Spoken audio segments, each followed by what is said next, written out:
That's not what it's gonna be called. Most of you probably know I started a business here at home called Sun and Soil Gardens. The garden is behind me. It's my entire house, essentially inside and out.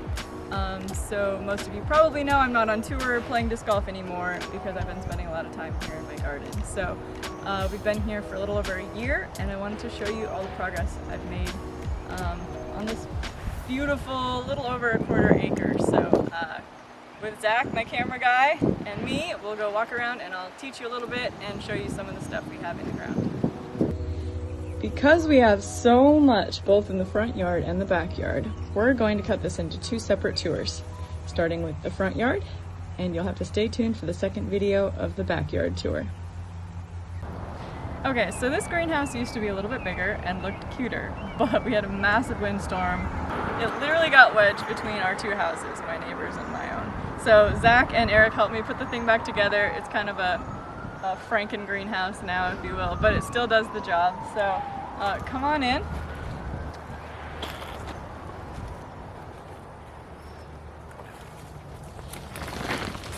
Welcome. So this is like a little toasty paradise for our plants during the winter months. It does freeze here occasionally in Pensacola, probably only like 5 to 10 times I would say, and it's only for an hour or so. Usually. We did have one freeze this year that killed a lot of my pepper plants. But essentially, if you can get your plants in Pensacola through those winter months, you can have them all year. I will show you a pepper plant that I've had now for 2 years, and a couple that didn't make it through the freeze, and some that I planted last year that I still have now. So our weather is very strange. It's not warm all the time. It's not your typical Florida weather. But at the same time, compared to where I'm from in Wisconsin, it is a huge upgrade. So in this little building, I have a lot of flowers in these first two beds, and then the far bed is mostly vegetables, but I might switch that up this year. The cool thing about the greenhouse is that it protects all the plants under here from heavy rain, wind, and then also freezing. So I will leave this up as long as I can. It does get warmer in here in the summer, so you gotta be careful and make sure that all the edges are up. But if you look over here, these flowers are in like perfect shape, and that's because they didn't get rained on. I water them from the bottom, so the tops of them look amazing. That is one of the main benefits of a greenhouse. Most of what you see in this bed I started as seedlings this year. A couple things I bought from a store and planted, like this beautiful daisy over here, but then pretty much everything over here has been started from seed. And then the snapdragons, these beauties right here, were actually seeds that I started last winter in December or so, and they are perennials, so they just keep on keeping on, and they've actually had blooms on them for months now, even through the winter months, which is really exciting. And they're so pretty, I just love them. These really pretty purples are larkspur. This is saponaria, I believe it's called. This is Clarkia, salmon Clarkia, some phlox. These massive things that are taking over is fennel. I should just pull them out so I have space to plant, but they taste like licorice and they haven't gone to seed yet, so I'm kind of just leaving them right now. This bed is usually my pepper, and by usually I mean this is my second year with it. Peppers, tomatoes in the summertime. And then in the spring and winter is when I grow all my cole crops. So that would be broccoli, cauliflower, cabbage, lettuce, onions, garlic, stuff like that. So that's what you see here. This is mostly broccoli. As you can see, this little broccolini baby. This already gave me a full head of broccoli, and then it keeps on keeping on and gives you these tiny ones, which we eat. We love them. You can eat the whole plant of broccoli. We just don't personally. And then I did have, these are some cauliflower, but I didn't have as good of luck with cauliflower yet, and it's starting to get warm, which is why these are shooting up, actually, the broccoli. Because it's warm, they start to go to flower. They're like, oh, it's too hot for us, so we need seeds so that we can reproduce. So we'll see if we get any cauliflower. We got one big head. Eric got mad at me because I ate it without him. And then all these little spiky things you see are either onions or garlic. The flat ones, like this, is garlic, and the round ones are onions. I have 3 different kinds of onions in the ground, and I probably have, I think, over 100 onions, but I love onions. So this very shortly, probably less than a month, will be pulled out, and I think because of the greenhouse, I'm gonna plant mostly flowers in here this year and find other places for the peppers and tomatoes. Okay, now over here, more onions. This is actually little corns. I tried corn at the end of last year with no success, but I put them in a bad spot with bad soil and little light during, like, right before the winter hit. So fun fact, our front yard is pretty much full sun all year, but obviously in the winter we have less sun. The backyard, however, is almost completely shaded in the winter months. During the summer, it's full sun. So the way that the sun moves back and forth throughout the year definitely affects where I decide to put plants. So this is everything that's full sun. It wants as much sun as it can possibly get. So yeah, these are little corns. We'll see how they do in the front yard. I think I'm gonna do another couple rows on the other side of the yard. These behind me are sweet peas. I love sweet peas. These are not the edible kind. You might be able to eat them, but these are not for food. It's for flowers. They put out these beautiful flowers that are just the most potent, wonderful smelling flower. It's probably my favorite smelling flower out there. So you'll see I have a lot of these right here, and I have a whole nother row of them that we'll get to soon. And then on this side, this little thing right here looks really sad, right? But this was a poblano plant that I had last year. The reason it's so short is because most of what was up here froze. So I cut it down and it survived. So the roots were still warm enough. And now it's putting out new leaves and it'll be a plant all year now. Very excited about that. And these other sticks are also pepper plants that got frozen. So we'll see if they come back. And those little red things are beets. And then the reason this dirt looks weird is because there is a massive pile of red ants that decided to live in my garden bed. It's actually really good for the soil, not so great for my ankles, so as long as I'm paying attention, I usually don't get bit by them, but they just live everywhere here, so it's just part of it. Florida! Whew.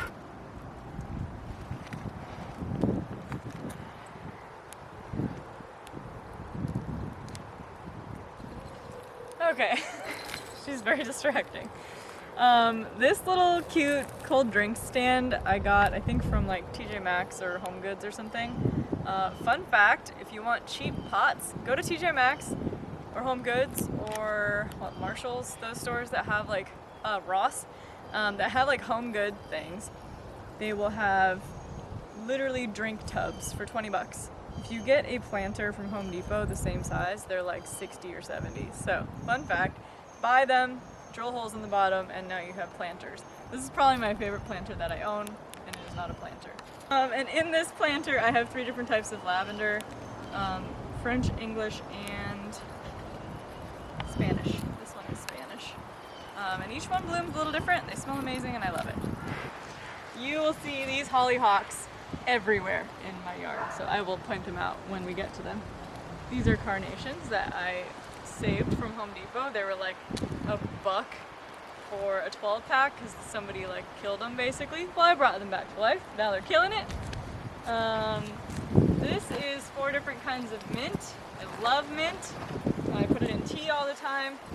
Notice how they are in planters and not in the ground because they spread like wildfire. They spread like wildfire. Strawberries, lots and lots of strawberries. And actually, these I bought as plugs, they call them. So these are ones I didn't have like a month ago, and they already have, I mean, each plant has like 20 strawberries on it. I cannot wait for these to get bigger and turn red. This sad stick, rest in peace. This was one of the peppers. I had had it for 2 years. It made it through our first winter together, and it made it through most of this winter, and then we had a freeze for about 6 hours around 28 degrees, and it killed all 4 of my pepper plants that I had for 2 years. So this one I'm pretty sad about. I guess you could say this is its little tombstone for all of them. But the good news is I have 4 new seedlings in here. for Chinese 5-color pepper. So hopefully there will be peppers in here this year still. This is like the cutest little planter full of lettuce. I have a salad maybe every 2 days right now because we have so much lettuce. Here, come down here for this. This is funny. This is catnip. And if you look, there is cat fur in it everywhere. So there's a couple cats that'll come by and dig around in this and rub their face in it, knock it over. Both of my catnip grower things have been knocked over like every 3 days. So we have a lot of cats in the neighborhood and they love the catnip. I'm trying to grow it for myself, but they just keep eating it. So what do you do? This is bay leaf, so seasoning spices. It's a bay leaf tree. This is chamomile. And this, actually, this is a success story. This is called a Mad Hatter pepper. It grows more like a bush than it does like a pepper plant. And it has these cool, sweet peppers on it that look crazy. And this is one that made it through the winter, so I had him last year around this time, and he's still killing it. This is 2 different kinds of Dusty Miller, and this is flowering sage. I just think it's so pretty, these blue flowers. So this is sage. You can also harvest the leaves on it. This little space is new as of this year. I wanted to start gardening less in raised beds, and this is like a little horseshoe that I made. I'm gonna do more designs like this where you get to kind of like enter the garden. Everything right now is low to the ground, but once the cold season is over, this is all cold season crops, so they will come out and taller flowers will go in. So I'm hoping you get to walk into this little flower sanctuary. That's the hope and dream for this spot. But as you see, they're not in raised beds or anything, but it is just piled on top of the soil. It's called no-till gardening. It's a whole, essentially it's for soil health. So if you're digging into the ground and ripping up all of that soil, you're killing a bunch of really good bacteria and bugs and all the stuff on that first layer. So this leaves that intact and you just add dirt on top. So it's more traditional to do like single line beds for flowers. It makes it more easy to manage, but you know what? I'm here for enjoyment, not just practicality. So the idea here is there's like little paths you can walk through with plants on either side. And so not only is there like an internal horseshoe, there's also an external one. This little path I've built. I love it. It makes me happy. This is dill. This is dill. This is dill. I'm letting it go to seed. That's what this is, because I will harvest it for pickles, because I also have cucumbers started that tend to grow pretty fast. So I'm hoping Daisy's going crazy. Anyways, this thing got really tall and big and there's more coming, so I'm excited to be able to make pickles with my own dill. Yeah, so this contraption is for my sweet peas to grow up. Most of these are sweet peas. We do have a couple peas on this side, kind of mixed together, but at least I have them tagged so I know which is which. But these will be beautiful, really smelly, wonderful flowers. And then this is all broccoli too, so like I said, anything that's like broccoli, cauliflower, anything that needs to be cold, lettuce, those will all come out. So this may look like I have it planted right now, but give it 2 months or so and this will be a whole different crop right here. That's kind of how it goes around here with the limited space. You'll rotate crops throughout the year to make space for new things, and because these are almost done already, they're like on their way out. These are all miniature roses that I bought from a grocery store, no joke. So they're supposed to be like indoor little roses. They literally only get that big. But this one I bought on hospice, it looked terrible, and then it grew huge and it makes these beautiful purple like lavendery flowers. So I started buying a couple more. These are all my mini roses. Then over here, this is El Jardín de las Hermanas. This is my sister's garden. Tasha and Sarah bought me roses and a rhododendron for Christmas, and I got them and I put them in the ground and they already are giving me roses. I absolutely am so excited. This one gave me one the other day and it's this big open. It's just massive. It's beautiful. I love it. And then the rhododendron's totally different. Really pretty colored. And that thing can get huge, so we'll see what happens. What are they, Tina? The plants! The point. Okay, so in here we have a giant pile of sunflowers. This was my sunflower bed last year. I had one that was literally 30 feet tall. It's actually a Mexican sunflower. In theory, I could have 40 Mexican sunflowers grow from here because they all seeded themselves. Get out of your way. You're good. That's my neighbor Mark. He's awesome. So this will be sunflowers again back here, and then this front row here are the spiky ones. Those are gladiolus. That's one of my favorite flowers of all time. And then in the front are little zinnias that I started during the winter. I personally have had a lot of issues with zinnias. I don't feel like most people do, but we have a certain type of blight here. So I have to treat them really often to make sure that that doesn't like take hold again this year. But everything's learning. It's a lot of work.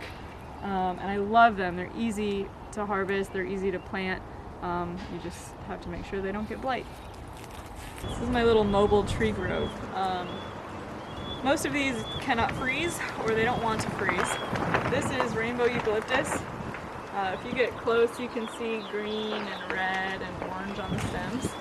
I have two of these. This is the blood orange. This is my avocado tree in bloom. And then I've got a banana back here. So these ones, most of them won't go in the ground ever. They will just be in bigger pots that can move. Except the blood orange, I already have a hole for, but we just got it, so. And then this is like my in-the-ground tree grove. So I have a lemon, a key lime, a clementine, and then the blood orange will go up here too. This area is full sun all year. The only downside is that it's all sand over here, so I really have to make sure I put enough real dirt in the ground before they go in. Thankfully with citrus, they're cool with sand. You just have to make sure they have nutrients and that the soil can stay wet enough all year. Most of what you see here are my seedlings that are not in the ground yet because of the freeze risk, right? Probably 3 weeks from now they will be in the ground. Come here. Come here. Hide the daisy. See my little garden friend. She just follows us around. So this is all the stuff that I had started in the shed during the winter or in my other greenhouse or my greenhouse, whatever. So everything you see here was originally a tiny seed, anywhere from three months ago to 3 weeks ago. And you like to start seeds and wait a couple weeks and then start the same seeds again. It's called succession planting. So some things are smaller, and then I have bigger versions as well, and that's just so that you can have a harvest for much longer. Anyways, I'm excited to get all these in the ground. It feels kind of unsettling until they are in the ground because they're in these tiny pots, right? This is a lot harder to keep moist than when it's actually in the ground surrounded by dirt. So once they're all in the ground, that'll feel when like the garden season has really begun. But as you can see, I have flowers and the start of produce everywhere. So it's not like it hasn't started already, but until these are planted, it just feels a little uneasy. Okay, so if you're wondering what my favorite flower is, it's probably this one right now. That will change like every week pretty much. But this is called the Zuzu Prince Daisy. This is kind of a small one, but it opens up during the daytime. It has black and purple in the middle. And then at night they close up and they go to sleep, and then they open back up in the morning, which I just think is really cool. I've never planted these and I really enjoy them. This one is larkspur. This is one of my favorite ones that I've grown this year. Dark purple. This has actually been a mix, so it's like light pink, dark purple, light purple, but this one's my favorite one. It's just like such a unique looking flower, and they last a long time inside. Love them. But that about wraps up the tour. I have many more plants than we talked about. Zach kept stopping and going, oh my gosh, you have a lot of plants. Definitely more than I've ever had, and I also have a porch full of plants. I have an office full of plants. There's plants in every room in my house. There's just plants everywhere, but I kind of like plants a lot. So that's what you get. But we're gonna hopefully do this again once we have some of the seedlings in the ground, and just as things continue to grow and I have new flowers. Hopefully Zach won't be scared away by all the plants, and he will come back and film for me again. But I hope you enjoyed the little tour. If you have questions, please write them in the comments below and I will definitely get back to you. Or shoot us a message. We have Instagram at Sun and Soil Gardens, Sun and A&D Soil Gardens. But please go follow us, and actually it's just me. It's just me. This is all just me, which is cool. Definitely have help from Steph and Eric when I'm gone or need like things to be watered, but anyways, I hope you enjoyed the tour and come to the next one.